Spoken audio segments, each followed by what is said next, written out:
Bapak, Ibu, saudara-saudariku yang terkasih dalam Tuhan kita Yesus Kristus, salam jumpa kembali.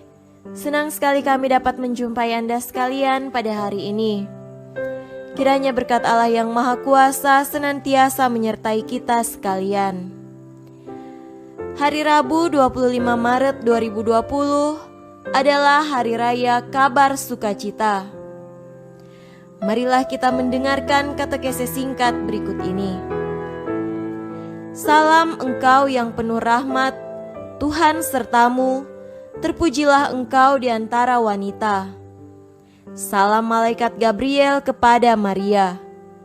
Selanjutnya malaikat Allah itu berkata, "Jangan takut, hai Maria, sebab engkau beroleh kasih karunia di hadapan Allah. Sesungguhnya engkau akan mengandung dan akan melahirkan seorang anak laki-laki, dan hendaklah engkau menamai dia Yesus." Peristiwa ini dirayakan secara khusus oleh gereja untuk mengingat arti dan makna bagi keselamatan, atau bisa dikatakan peristiwa sabda menjadi daging saat Maria menyatakan kesediaan dan persetujuannya pada malaikat Gabriel, pembawa kabar gembira, dan semenjak itu Maria menjadi bunda Allah. Suatu hal yang perlu kita camkan dalam hati ialah hormat Allah kepada Maria terlihat dalam permintaan kesediaan Maria untuk menerima sabda Allah dalam rahimnya. Di sini Allah tidak memaksa Maria, tetapi Ia meminta kesediaan dari Maria sendiri, dan Maria menyadari bahwa dia dipilih karena dianggap layak untuk menerima kabar gembira itu. Semoga hari raya kabar sukacita ini menumbuhkan dalam diri kita semangat ketaatan kepada Allah dan kesediaan bekerja sama dengan Allah dalam karya penyelamatannya. Marilah kita mendengarkan dan merenungkan bacaan-bacaan kitab suci. Bacaan pertama dari kitab Yesaya pasal 7 ayat 10 sampai 14, dilanjutkan dengan pasal 8 ayat 10. Tuhan melanjutkan firman-Nya kepada Ahaz, katanya, "Mintalah suatu pertanda dari Tuhan Allahmu, biarlah itu sesuatu dari dunia orang mati yang paling bawah atau sesuatu dari tempat tertinggi yang di atas." Tetapi Ahaz menjawab, "Aku tidak mau meminta, aku tidak mau mencobai Tuhan." Lalu berkatalah Nabi Yesaya, "Baiklah, dengarkan, hai keluarga Daud. Belum cukupkah kamu melelahkan orang, sehingga kamu melelahkan Allahku juga? Sebab itu Tuhan sendirilah yang akan memberikan kepadamu suatu pertanda. Sesungguhnya seorang perempuan muda mengandung dan akan melahirkan seorang anak laki-laki, dan ia akan menamakan dia Immanuel. Buatlah rancangan, tetapi akan gagal juga. Ambillah keputusan, tetapi tidak terlaksana juga, sebab Allah menyertai kami." Demikianlah sabda Tuhan. Syukur kepada Allah. Bacaan kedua dari surat kepada orang Ibrani pasal 10 ayat 4 sampai 10. Sebab tidak mungkin darah lembu jantan atau darah domba jantan menghapuskan dosa. Karena itu, ketika ia masuk ke dunia, ia berkata, "Korban dan persembahan tidak engkau kehendaki, tetapi engkau telah menyediakan tubuh bagiku. Kepada korban bakaran dan korban penghapus dosa, engkau tidak berkenan." Lalu aku berkata, "Sungguh, aku datang. Dalam gulungan kitab ada tertulis tentang aku untuk melakukan kehendak-Mu, ya Allahku."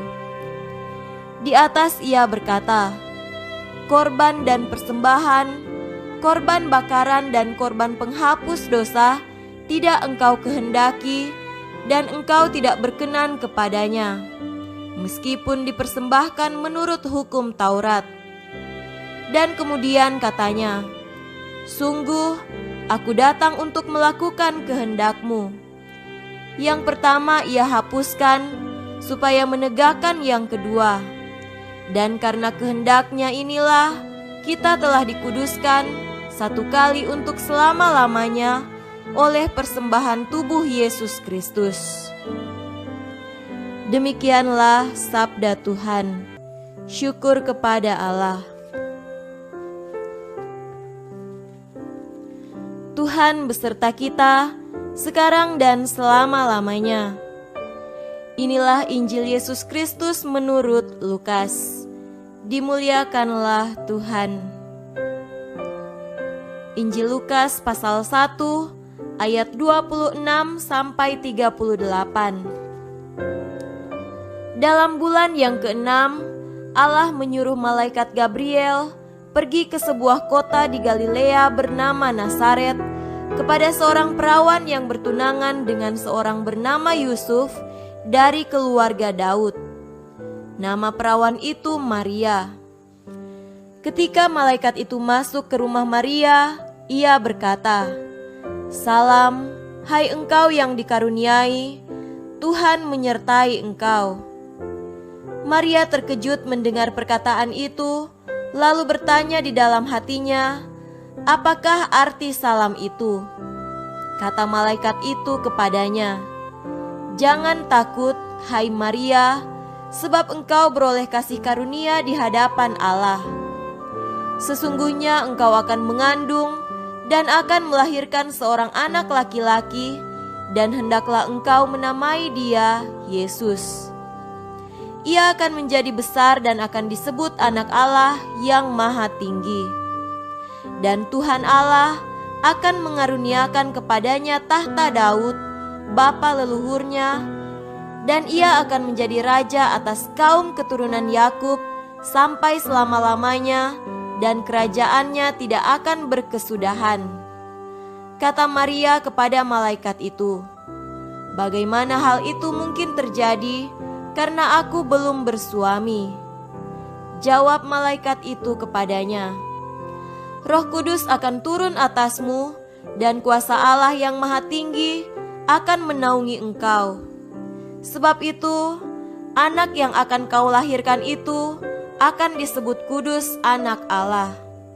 Dan sesungguhnya Elisabet, sanakmu itu, ia pun sedang mengandung seorang anak laki-laki pada hari tuanya, dan inilah bulan yang ke-6 bagi dia yang disebut mandul itu.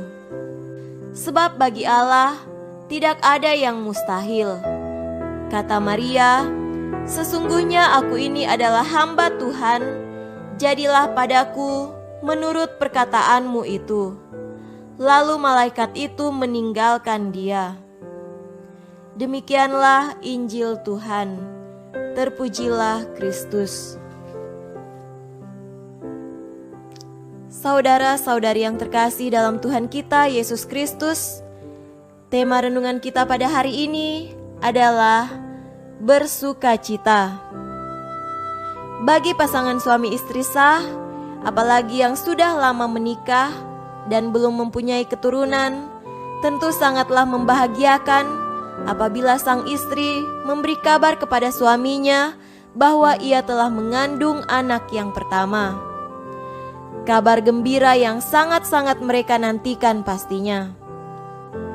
Tetapi dalam bacaan Injil pada hari ini, situasi yang terjadi amatlah berbeda.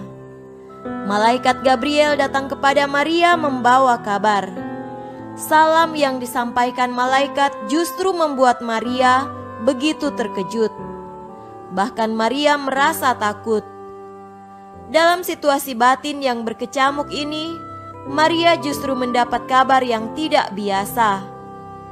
Ia akan mengandung dan melahirkan seorang anak laki-laki. Meskipun kabar itu berasal dari Allah, akan tetapi Maria masih bingung. ia baru pada tahap pertunangan dengan Yusuf. Sebagai seorang perempuan saleh, ia menjaga kesucian dirinya. Tiba-tiba datang malaikat memberi kabar bahwa ia akan mengandung. Wajarlah bila ia bertanya, bagaimana hal itu mungkin terjadi? Sepertinya Maria belum dapat memahami dan menerima dengan baik kabar itu. Akan tetapi, setelah mendapat penjelasan, Maria akhirnya menyatakan kesediaannya. Ia mau untuk taat pada sabda Tuhan. Dengan kesediaan, ketaatan Maria, dimulailah karya keselamatan Allah di dalam diri Yesus. Saudara-saudariku yang terkasih, hari ini kita patut bersuka cita karena mendapat kabar dari Allah. Yesus mulai hadir ke dunia membawa kabar keselamatan. Kita pun bersuka cita karena Maria menanggapi kabar itu. Dalam rasa sukacita ini, baiklah kita meneladani sikap Maria. Perasaan yang berkecamuk di dalam diri tidak menghalanginya untuk menerima kehendak Allah.